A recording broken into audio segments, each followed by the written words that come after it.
प्यारे बच्चों, आइए चैप्टर नंबर 6 आ रही रवि की सवारी नामक कविता का वर्कबुक क्वेश्चन आंसर लिखते हैं।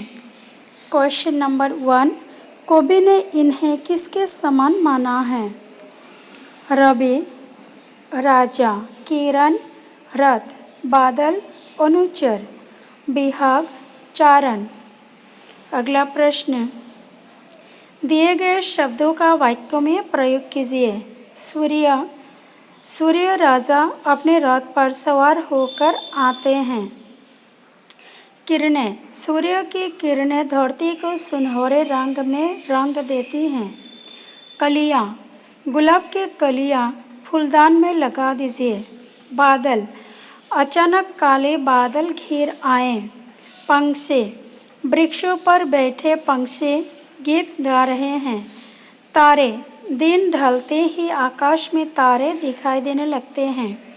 चांद, आज चांद बादलों में छिप गया है।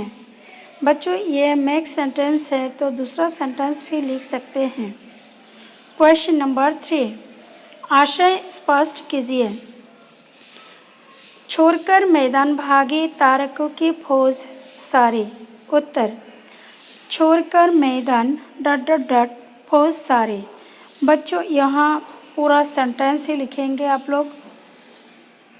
कवि कहते हैं कि सूर्य के प्रकाश में तारे छुप गए हैं। वे हारी हुई फौज के सैनिकों के समान हैं जो भाग रहे हैं। अगला प्रश्न, रात का राजा खड़ा है राह में बनकर भिखारी। उत्तर, ये फिर से लाइन लिखिए। उसके बाद, चांद को इस कविता में पराजित राजा के समान दिखाया गया है।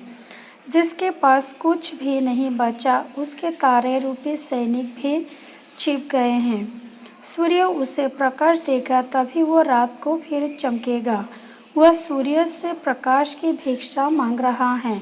अगला प्रश्न, दिए गए पद्यांश को पढ़कर पूछे गए प्रश्नों के उत्तर दीजिए। क, कवि क्या करना चाहता है? उत्तर, कवि उमंग और उल्लास से उछलना चाहता है। अगला प्रश्न, कवि क्यों ठिठक जाता है? उत्तर, कवि रात के राजा चंद्रमा की भिखारी से मलिन मूर्ति देखकर ठिठक जाता है। अगला प्रश्न, राह का भिखारी कौन है? उत्तर, राह का भिखारी रात का राजा चंद्रमा है। अगला प्रश्न, निम्नलिखित वाक्य पढ़कर उसी के अनुरूप 4 वाक्य बनाइए।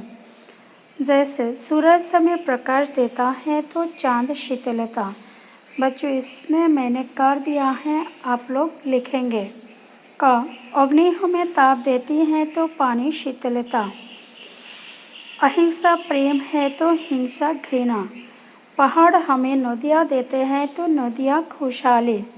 धरती हमें अपनी गोद देती है तो आकाश छत्र छाया फैलाता है। बच्चों, ये चैप्टर कंप्लीट हुआ। Thank you.